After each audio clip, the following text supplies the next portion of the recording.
fitness. Now everyone says golf is a mind sport. While the importance of physical fitness is also spoken about, if you could just share your thought of how much you think it's a mind sport. So for me, I think golf is like 64 squares on the chessboard. Golf is chess on a 164 acre. It's got everything. It has got strategy. It has got camaraderie. It's got gamesmanship. So I think it occupies everything, not just the body or the physical part of it, but also the mind part of it. Golf is not reacting, right? You have to stand on a ball and hit. No one is hitting the ball back at you, and every shot technically is different and a strategy. Why Indian golfers are not doing well? Because of that mindset of one guy, Anirban Lahiri, I'll give him a lot of credit. He is the only one who took a risk. Probably the army background helps to go to the Americas, which is a very lonely thing. But he came up and has done really well. There are a lot of equal. We were just talking about it, me and Arvind. What is set somebody apart? High risk taker who was willing to handle the pressure of playing with high competition. Golf actually also for me is a test to see how fit and how cohesively working body I have. There are a lot of people who would want to watch and understand how to get started. What's your advice for those guys? How can they get started to learning golf? Get a credit card first. American Express will give him some percentage. I mean, I'm not talking about American Express has become bad that way. People don't even know that most of the credit card has this facility where they can learn in lot of golf courses. I mean, 90% golf courses in India have those credit card access where people can just show up. They don't have to do anything. They will give club, ball, and there is a coach. They will teach you. And once you start playing, you enjoy, then you can buy a second-hand set. You don't have to buy a 1 lakh rupees or 2 lakh rupees set. Right.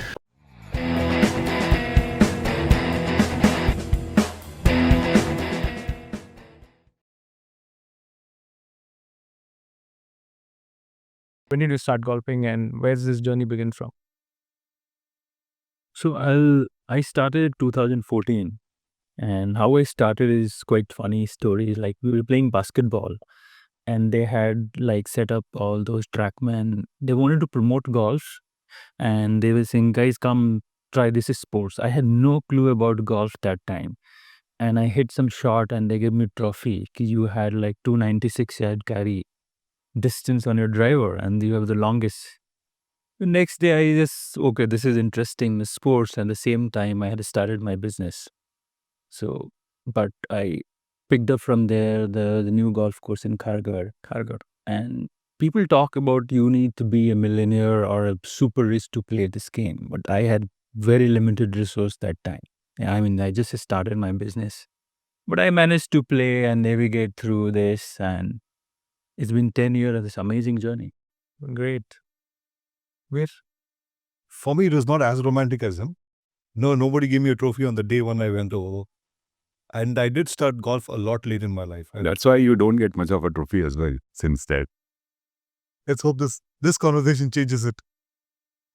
For me, I was at BGC and a bunch of good friends, well-meaning friends. I think Chetan also was there on that day. It was the first tournament I had. And what I like about it is that I was 42 years of age.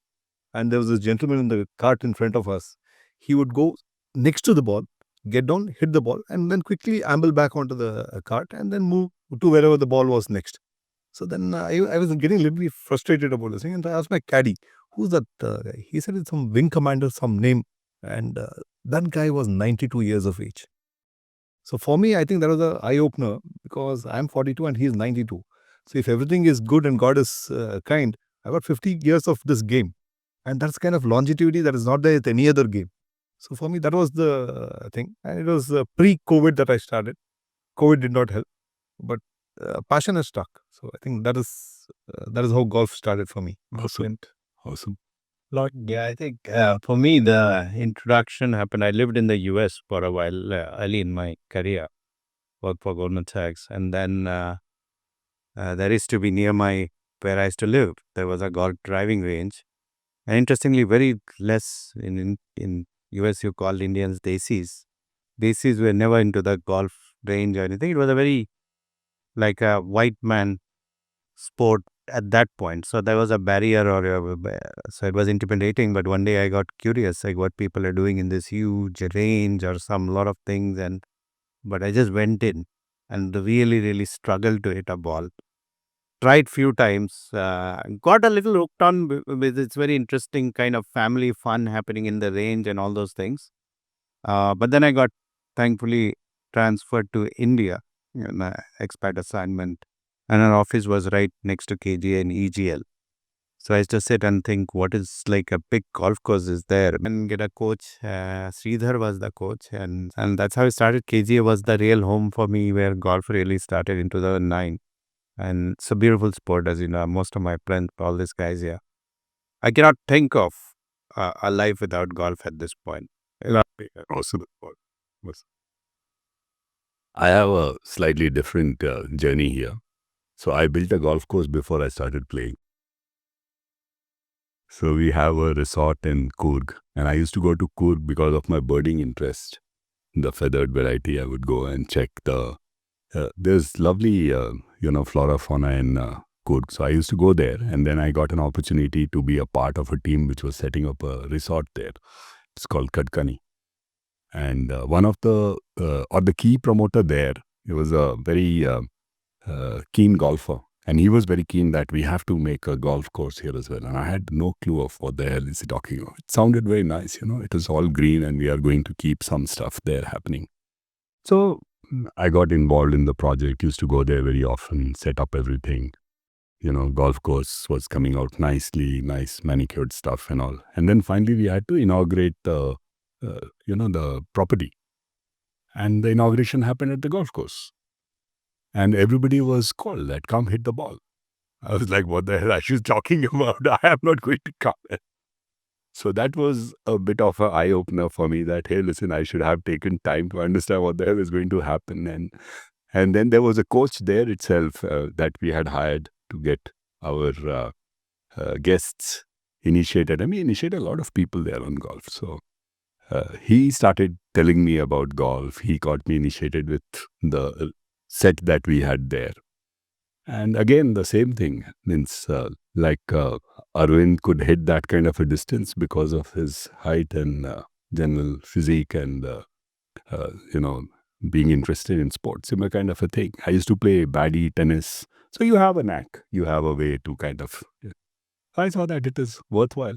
And more than anything, it's basically the intriguing aspects of golf, which come so close to the way that my brain works, getting into nitty-gritties, understanding and that's what stuck. Which year was this? This was in 2000. The course started, or rather we started building that property around from 2006 onwards. And I basically was embarrassed in 2008. That is when. Brilliant. So, but for whatever reason, I must tell you one thing. Randhir is one guy who comes to a tournament not to play 18 holes. He comes to just take the long drive trophy and boom. That's the only thing that he is like. The first time I played with him, that was the conversation. I said, how's your game going? Are you playing to your thing? He said, yes, ठीक है. Long drive आएगा तब देखेंगे. And that he actually won. And the only person who used to keep me away from that trophy is him. And I didn't have any physique or anything, but I think it's all about your flexibility and what other sports you have played. Now, everyone says golf is a mind sport, right? Now, while importance of physical fitness is also spoken about, if you could just share your thought of how much you think it's a mind sport. Each one can just share. So for me, I think golf is like you have 64 squares on the chessboard. Mm-hmm. Golf is chess on a 164 acre. It's got everything. It has got strategy. It has got camaraderie. It's got gamesmanship. So I think it occupies everything, not just the body, or the physical part of it, but also the mind part of it. It is a combination of, it counts for one, whether you're doing a 1-inch putt or whether you're doing a 250-yard drive. It still counts for one. So I think it's a lot of strategy. Simple strategy, as Viru rightly said. Massive amount of so it's not like tennis or table tennis where you're kind of almost automatic hitting balls, reacting. Right? Golf is not reacting, right? You have to stand on a ball and hit. No one is hitting the ball back at you, and every shot technically is different than a strategy. And a mental, I think it really does. Like yesterday, I'll give you me and Arvind was playing, right? And Arvind's mental strength, I'll talk about a bit. First 4 holes, I was up 4-0 with him. We were playing Indy. And he said, if I can, and most players after going down 4-0 will generally crumble, right? But he said, if I can lose 4, I can win 4. Next 3 holes, he put 3 birdies in. So was mental strength because I wasn't playing, but I hit the next 3 holes all pars. He could have crumbled, but it's a mental strength to play. You learn if you play competitive golf, like with friends only, ability to stay there and not get ruffled by a double bogey, a bad shot, or a triple bogey, or a quadruple and come back, or a bad shot, how you recover. It's all mental because the mindset I take sometimes, and this is the biggest thing about life, right? When you hit a bad shot, say a second ball, you hit a good drive, and the second shot you shank it, and you're like, now not on the green, you are. But my mental state immediately turns on. It's actually exciting how to convert that to a par instead of thinking, oh, I hit a bad shot. A lot of people can take that different negative view, and that absolutely works with life, right? You will have lots of bad shots in life, and how do you come back from it actually defines you. So hugely mental training, I would say, and your state. But if you could just add to it, Arvind, because with your story, if you could just tell what is it that you follow as a principle to kind of get back to the game with such a strong mental aspect? So for me, like since we're in Bangalore, is a startup city, I feel like golf, every game is like a startup. To start with, like building your team, like your 4 ball, making a 4 ball is interesting, right? You want to play with people, you want to hang around, right? You just don't want to play either 1 ball or single ball, random people. We want to make sure we have the right team first. And once you have the right team, the team selection also depends. The person, we should have a good person. That is one priority. I mean, Elon Musk was talking about right now. I realized I spent too much focus on technical skill of the employees, but what they have also realized, being a good person is more important. So first of all, they should be a good person in the 4 ball, and then they should be competent enough. And so what we do, like we make a 4 ball, then we divide the team. So there's a competition also created. Internal, yeah. And then you create your strategy about every hole. There are 18 holes. So in business also you have small target, right? So it's truly related to your life and business. Then you work as a team and you win or lose. This game teaches us being very humble, right? We make mistake. Yesterday was like great fun playing with Lloyd, like always awesome, and he's a tough competition. So I was 4 down, but as you rightly said, I said if I can be 4 down, I can be 4 up. Brilliant. So we in life also there are many times we'll go down, but we have to just forget it what has happened and then move forward. When you talk about the mind game, one of the thing that all of us, even in as an individual, I have seen whoever has done well in their life, understand one thing very sure, that whatever I know is only basis for me to know. Right? And golf actually makes that happen very naturally, intuitively. Right? And it's a very simple thing to say. Means for outsider, they'll say, oh, it's a sitting ball. You know where that is a sitting target. You know you have your equipment there. How difficult could it be? Right? And I have seen people actually coming first time to the range and missing to connect with the ball 15 times before they actually manage to touch the ball. Right? It tells you, like, what is your brain telling you and all that. But coming back to the learning piece, means for me, that particular appeal, that particular opportunity, right? Means I just kind of went back into the coaching for the last 2-3 months. I have been going to that KGA studio, performance studio. And it was such a revelation for me because, I have a what you would call a mid-handicap. I would be a mid-handicap golfer, something like a 13, 14. On a good day, it could be 10, 11, But when I was talking to the coach there, and he was like, hit a few ball. And very candidly, he looked at me and he said, Randhir, you might have that handicap, but I don't think that your swing says much about your golf at all. And some of the core things that he told me were totally off my head, right? It was like I was playing golf in a totally different way. And the reason why I went there is essentially that with age, like you said, that you can play forever, but you have to basically make sure that you don't get injured. You don't come with, because earlier you have flexibility, you have basis to kind of pull off anything. The more you learn, the less you know. That's what in life also. The more we study about golf, the more we spend in training. So we feel like we want to learn more. Similarly, life, right?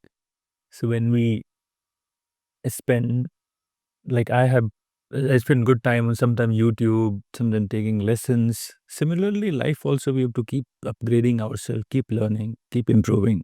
Every shot I hit on that particular day, and even a few more days, because that's the learning aspect. If you remember where you went wrong or which shot you tried to be a hero or tried to hit a bad shot where you should have laid up or you should have done, all those learning starts playing in my mind all the time. I don't know whether you. I'm an engineer, and as an engineer, I used to maintain statistics about every game, every shot. I had, I think, maybe about 400 or 500 games I had recorded. So every shot, this one. I used to remember it like that. So The next level. yeah, it was.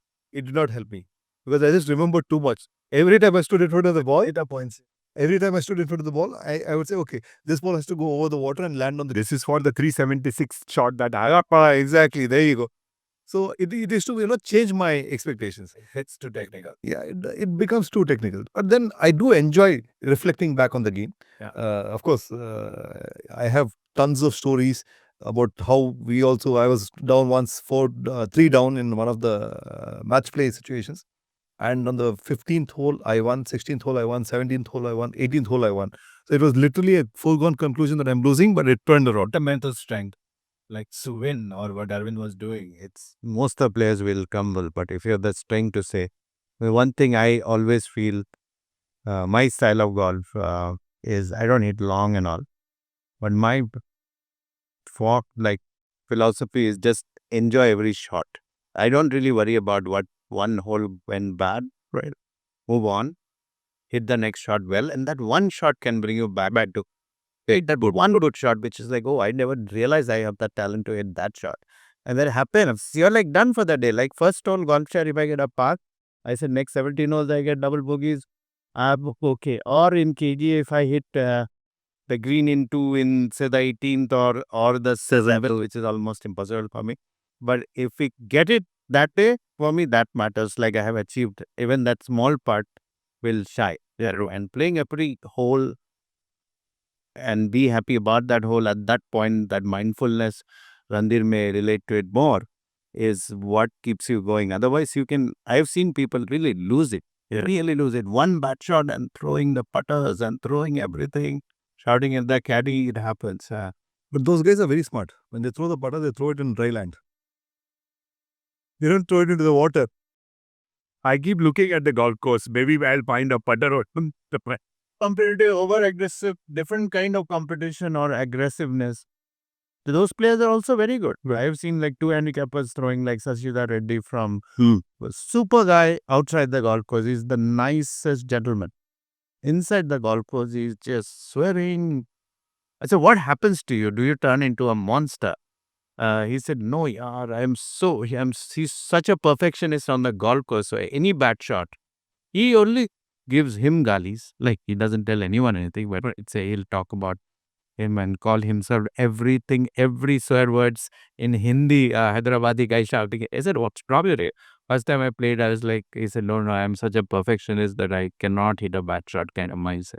But that's another thing, another aspect. But that brings me from what Loy said. What's your philosophy of what you have learned from the game or you implement in the game? If each one can share your philosophies. I remember one of our favorite golfer, Satish Jha, very, very competitive, amazingly competitive on, he will try every damn thing. And we were basically all square going to the last hole on Clover. And obviously he's looking at me with the that I'm going to do something. And it was a par 3 when we had the tee box on the other side that used to come. And I knew that this hole, I have to get it, whatever happens, because he had done something very funny on the previous hole. I was very unhappy about that. I said, done. I just played the shot that I played. You have to blank yourself out for everything. And I was 3 feet from the flag for a birdie. and he just couldn't hit a shot up. Right. So these are the part which basically is it shows a lot of time, and the reason also why people relate and people who have played golf relate to it with so much of passion is because they can see so many parallels, right? You can talk about any damn thing. I use this quote so often in my business consulting, is that whatever you do, you cannot replay your last shot, right? Even if you take a penalty drop, you're not playing your last shot, right? So you just learn that you have to move on to the next thing, and all that you're saying is like, how can I save my par? Right? Or how can I not make a double here in that sort of a manner? And you see the champions, they always think in that simple manner as well. And also the part that I feel so evolved and so minutely captured in the idea of the golf is this whole awareness, right? So when you are setting up your shot, you know very well if something has gone wrong, what part of that awareness you did basically miss on, right? It could be a putt where suddenly you thought that, oh, the putt is going to roll and the putt didn't roll. And then you feel the grass, oh, it was cut opposite. I should have actually checked this before I was putting in that sort of a manner, right? Or that my face was in a different way. But these are all the things that makes golf a huge personal excellence journey for me, because it brings that sense of awareness to, Zen level. It's the mindfulness, right? You live shot by shot. Every shot matters. Every round matters. And we know that, you have a bad round, we get upset naturally as human beings.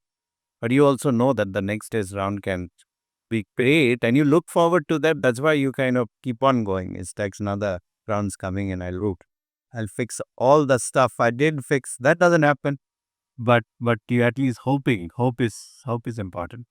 Yeah, but like they say, on the 18th, all the miracles happen when you putt last putt. It just sinks in because you need to come the next day morning, fresh in your mind, knowing you love this sport. What are the philosophies? We're trying to see how this game has been inspiring a lot of us individually, but is there anything that you personally feel, like you said, you need to take one shot at a time? So are there any parallels that you have felt has been helping yourself in the game and also outside the game? See, I think for me, golf has been all about planning, right? It is the long game. It is the short game. It is also the lucky game. There are so many times when you hit this wayward shot which goes and hits a tree and then it plops back right over there. And I saw a miraculous shot like that in one of the Masters round thing. A friend hits the ball and it goes all the way to the left. It is definitely going into the water. Somebody has planted a tree 20 years ago, which comes in the way, the ball hits there and then lands upon the green. And this guy walks out with a birdie, where it should have been a bogey or a double bogey. So I think that way golf is something that is, you can expect the unexpected. Right. You perform for the expected, Mhm. but you can get the unexpected as well. So I think golf and life is similar on that thing. Yeah. You can't judge yourself on just one shot, because, of course, we all come back for that one shot. Out of the 80, 90 shots that we each of us play, most of them may have been average, but that one shot that is amazingly beautiful, that is what you keep coming back to re-execute. I think to that extent, it is a beautiful game in terms of, learning how to manage your expectation and the execution. So I mean, that is golf. To add to Viru's, like Bobby Jones once said, you get bad lies from the good shot and good good lie from the bad shots. Right. About my philosophy, like I'll say something about in Hindi. Like there's a spiritual guru, Gaur Gopal Das. He said, "Galti karna prakriti hai, making mistake is natural. गलती को accept करना संस्कृति है, so it's your culture, character. गलती सुधारना is your pragati hai." So this is what we do in golf. We make mistakes, we accept it, we don't just do throw tantrum, we learn from it, and then we improve, and that is the growth. Has anybody got hole in ones here? Because I want, and I haven't. Oh, right. I haven't. Okay, let's talk a little bit on that. Whether hole in one is luck or skill. Luck. Yeah, maybe you can say you have probability of increasing a hole in one is high, but that gives you a bit more, as Gary Player said, that only the hardworking are the luckiest or something like that. But I think just in life, right? Luck is the biggest factor. Like what opportunities you got early in life. You're born in a rich family, or you got some education, which you had the right exposure. That's a luck. I used to have a boss who used to say 95% luck, 5% talent. So we should be humble that that we think it's all talent, but there is a lot of luck factor in career success, in business success. So many factors. Like a lot of people got impacted by COVID, where they're doing well in business and the businesses went. Who could have predict COVID, for example? So the luck factor in life in general, I think, takes a lot more center stage. Of course, you cannot sit there and do nothing and hope luck will, you know, come your way. But as they say, luck combined with effort probably makes you successful in anything, right? But without luck, yeah. There's so many people. So it's a good question, I feel. It was luck plays in golf, as you rightly say. Yeah, the shots where you as an opponent get really, really pissed. Like, pick our yes, ball, yeah, you are celebrating as a match player. This hole is mine. And then the ball hits the tree and comes back nicely in the middle of the fairway. Absolutely. You're like pissed as an opponent, but that's how luck is. My experience is like I have noticed in golf course, the moment I miss a very small putt, on the same round I'll make some big putt. So I feel if you get a bad break, you'll get equal number of good breaks. So you don't have to worry about, like, there are times we hit a straight 300 yard center fairway and the ball goes in divot. Right. So you don't have to just crib about. You have done your job. Right. But the next hole, for me, it was balancing act in the same round. It's not like if I get a bad break, I get the good break. Right. So I don't get worked up. Why me? Why I hit good shot?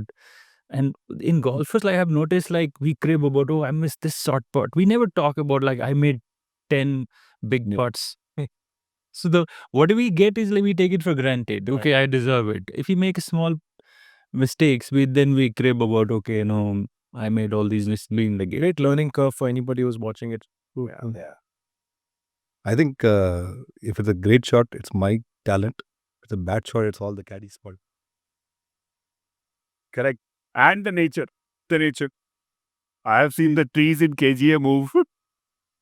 Caddy is also a very important part. Like, Can you talk a little bit about importance of caddies and how I very play a important. role in your game? It's like for me, like sometimes if you have a good caddy, is like your executive assistant. So they will. I had a Pune caddy named Sachin. Like he was such a good guy. The moment I hit shot, I know a ball has gone in the water. He said, "No, sir, ball is there." So you're relaxed at least.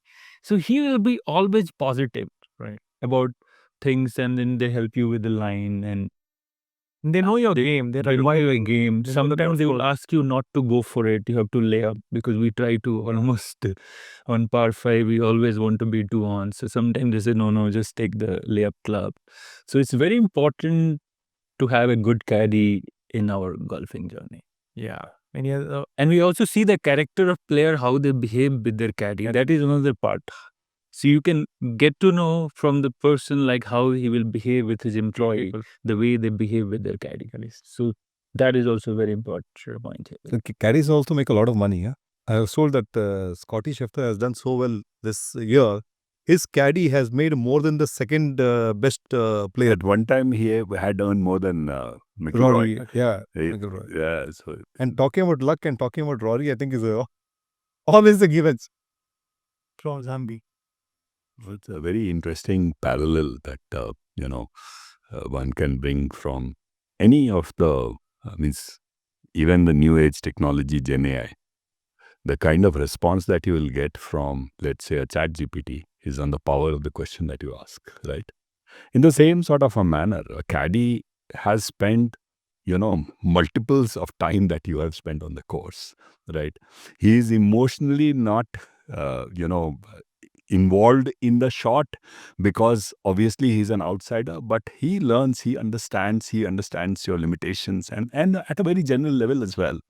So if you are on the course with the caddy and you are not engaging with the caddy, if you're not asking the questions, if you're not taking time to understand a bit about his view of the game as well, there is a lot of things that you will miss in that part. So it's always a good idea that you please not just treat them well, that is goes beyond point, but give them the respect that they Right. deserve. Also, it brings me to a point of caddy spending so much time on the golf course, right?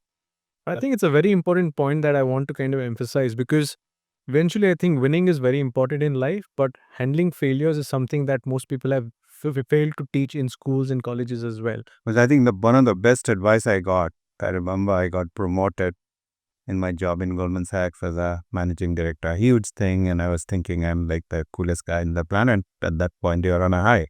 So this senior leader comes in for lunch to advise us on that. Of course, congratulate us, celebration and all those happening. And he said, I'll tell you one thing. He said, from now on, you will have more failures than success because it's the pyramid. And he said, how you handle these disappointments will define you. It actually stuck to me brilliantly, and I pass on to young people. I say, handling your disappointment of failures will actually make you successful, not the other way, because you cannot have a life where just you're going up, up, up, up. The curve is always there, and how you handle the lows will make you successful more. So You mentioned the youth right now because I think eventually we've realized that there's so much social media and so much of information that is being fed, right? Everything seems rosy, but the minute there's a failure, because you're sharing only things that are good, but you're not able to share the difficulties, you're not able to share the challenges. Anything that can inspire those who are watching this, your point of view for the youth, any message that you like to share? See, I think in terms of failure, I see a quote. I don't know the exact verbatim about it, but it says, try, fail, try again, fail better, right? And then you will succeed. So for me, I think as we celebrate victories, we should also celebrate failures. Yeah. Right. We have to understand that, somebody has gone out on a limb. Somebody has taken a chance without having a proven path to success and have their fate. So they know how they not to go down on that path and try another path.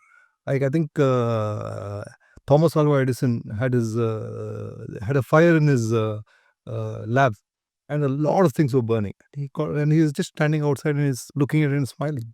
So somebody came and said, "Hey, your lab is burning. Are you not worried about it?" He said, "There are 10,000 things that did not work over there, and everything is being burnt. So now I can try 10,000 things differently." I think it's all about celebrating your thing, and you cannot be afraid of a failed attempt. Right. You should be afraid of not attempting. True.